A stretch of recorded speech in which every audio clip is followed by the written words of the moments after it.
សួស្តីបងប្អូនទាំងអស់គ្នាថ្ងៃនេះយើងកែវិញ្ញាសាថ្មីគឺបាក់ឌុបចេញកាលពី2010បាទគឺវិញ្ញាសាអង់គ្លេសរយៈពេល60នាទីអញ្ចឹងបងបាននិយាយច្រើនទេបងអាចទៅមើលវីដេអូចាស់ៗបានដែលបងបានជែករំលែកឥឡូវនេះបងធ្វើការបកប្រែនិងប្រាប់ថាថ្នាក់ពាក្យ VGA មានន័យបែបម៉េចយើងមើលបូននឹងប្រែថាបានកើតបាត់នេះប្រែថាប៉ុន្តែវាថ្នាក់ពាក្យវាជា conjunction invented បាទគឺជា verb 2 ឬក៏ verb 3ប្រែថាបង្កើតគឺបាទថ្នាក់ពាក្យជា verb 4ថ្នាក់ពាក្យជា preposition ប្រែថាសម្រាប់បាទ made ថ្នាក់ពាក្យជាកិរិយាសព្ទដែរវាជា verb 2ឬក៏ verb 3ប្រែថាធ្វើឬក៏បង្កើតវាកន្លែងនេះមិនដើរតួនាទីជា WH question ទេអ្នកនរគ្នាវាកន្លែងនេះគឺដើរតួនាទីជា clause គឺវាស្ថិតនៅក្នុង adjective clause ដែលវាហៅថា relative pronoun time បាទពេលនោះបាទថាពាក្យជានាម anyone ដើរតួនាទីជាសព្វនាមបាទនរណាម្នាក់បាទ was កិរិយាសព្ទប្រែថាគឺជាអញ្ចឹងមក the ប្រែថាមួយមកឬក៏អាចប្រែលើហ្នឹងវាស្រ័យលើបរិបទគឺដើរតួនាទីជា article វាចាត់ទុកដូចជាគុណនាមដែរណាព្រោះហ្នឹងដើរ opportunity ប្រែថាឱកាសថាពាក្យជានាមតែនេះជាទម្រង់ plural គឺនាមពហុវចនៈតោះអញ្ចឹងយើងដឹងហើយងាយស្រួលមែនទែនគឺបងប្រាប់ពាក្យកន្លឹះមួយចំនួនដែលបងអាចធ្វើទៅបានលឿនមែនទែនអញ្ចឹងកន្លែងនេះយើងអាចសង្កល់ក្នុងការបំពេញបានលឿនគឺយើងមើលពីonly បាទពី only the woman only woman អូខេហើយកន្លែងនេះយើងមានពាក្យមួយគឺ sure ហើយកន្លែងនេះវាមាន subject វាសល់ verb ខ្វះ verb កន្លែងនេះពាក្យ sure អូខេកន្លែងនេះ famous អូខេ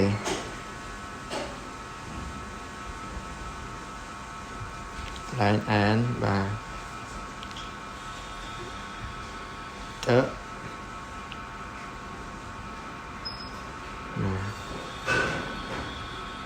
ខេតោះអញ្ចឹងយើងមើលបងប្អូនមើលតើគ្នាគេថា for many centuries she was អីគេ only woman នេះเราគ្នាទៅចាំថាបើឃើញពាក្យ only ខាងក្រោយវាមាននាមជាទូទៅគេប្រើពាក្យ the ណាតែខែណាឃើញពាក្យ only គេប្រើពាក្យ the only woman យើងមិនអាចនិយាយថាonly woman បានទេពីព្រោះអីកាលណាយើងប្រើពាក្យ only គឺវាច្បាស់លាស់បើច្បាស់លាស់គេប្រើ the ហើយ the only woman អូខេ scientist to have a place in history book បាទគឺមានស្ត្រីតែម្នាក់គាត់បាទ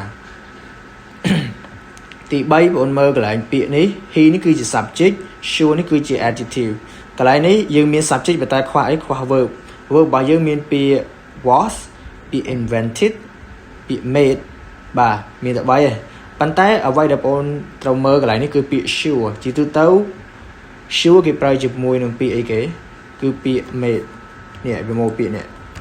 make sure អញ្ចឹងកន្លែងនេះដែលសារគេមាន made នេះវាមកពាក្យ made អញ្ចឹងយើងដាក់ made មកបាទគឺ make sure គឺត្រូវប្រកបបាទ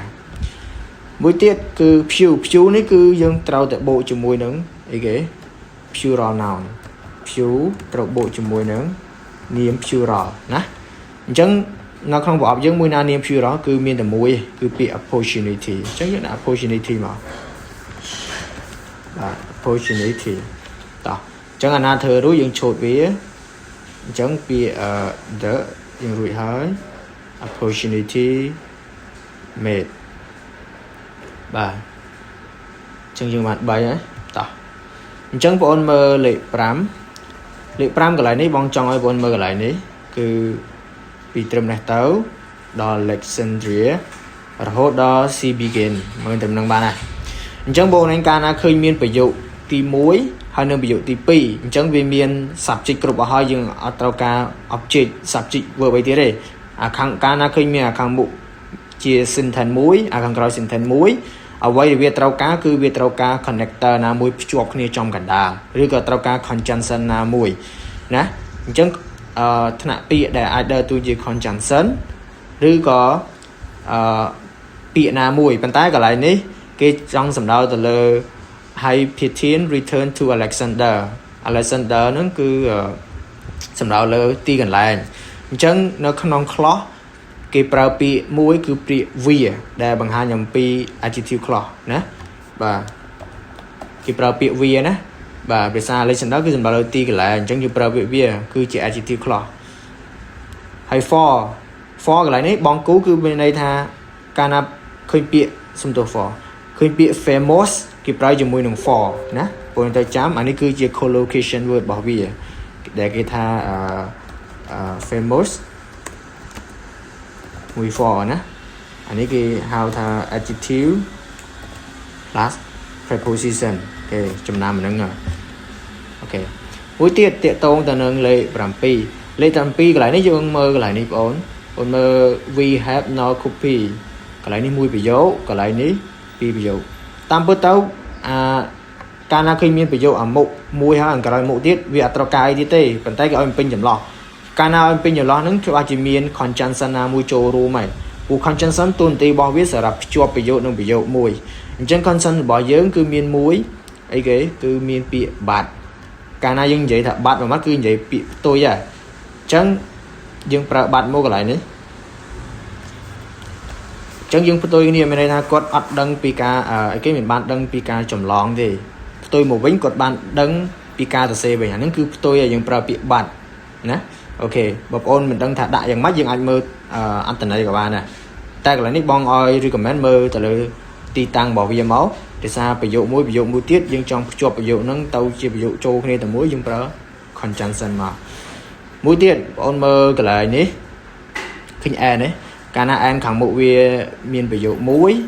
ហើយខាងក្រោយវាត្រូវតែមានប្រយោគមួយទៀតដោយសារអីកន្លែងនេះយើងឃើញពាក្យ several scientific tool នេះគឺវាមាន non phrase រួចហើយខាងនេះវាមានទាំង verb ហើយនិង non phrase អញ្ចឹងវាសល់អីខាងក្រោយនេះវាសល់ verb អញ្ចឹង verb ដែលយើងត្រូវដាក់ដែលស័ក្តិសមគឺ verb ប៉ុន្មានគឺត្រូវតែ verb ខ្ទង់ទី3ដោយសារ interested អញ្ចឹងគឺ verb 3អញ្ចឹងខាងក្រោយវាក៏ត្រូវតែ verb 3ដែរអានេះជាទម្រង់ passive អញ្ចឹង verb 3របស់យើងមានតែមួយគឺពាក្យអីគេ invented អូខេអញ្ចឹងយើងដាក់ invented មកអូខេ invented បាទបន្តមកទៀតទី9បងឃើញពាក្យ the កាលណា the ត្រូវបូកមួយ noun អញ្ចឹង noun របស់យើងសល់ប៉ុន្មានឥឡូវយើងធ្វើការគូសិនយើងនេះរួចហើយ invented រួចហើយ for រួចហើយ noun របស់យើងសល់តែមួយគឺពាក្យ time អញ្ចឹងយើងដាក់ time មកអូខេទី9បងគូកន្លែង connected នេះមានន័យថាអានេះជា verb តែវាខ្វះអីខ្វះ subject ដូចបងបាននិយាយអញ្ចឹងថ្នាក់ពាក្យដែលអាចដើរតួជា subject មានតែពីរឯងគឺនាមហើយនិងសព្វនាមតែក្នុងនេះរបស់យើងនាមរបស់យើងអស់ហើយយើងសល់តែសព្វនាមរបស់យើងមានតែមួយឯងគឺ anyone អូខេអញ្ចឹងយើងដាក់ anyone មកអូខេចុងក្រោយគេកន្លែងនេះបងគូ attack ឬនឹង kill ពួកនេះគឺជា verb 3ស្ថិតនៅក្នុង passive អញ្ចឹងកាលណាយើងនិយាយទៅលើ passive voice គឺយើងត្រូវការ was កន្លែងនេះយើងអាចដឹងថាវាជា passive voice ដោយសារ verb របស់យើងសល់តែមួយឯងសល់ was អញ្ចឹងណាបាទ was បាទប៉ុណ្្នឹងហើយ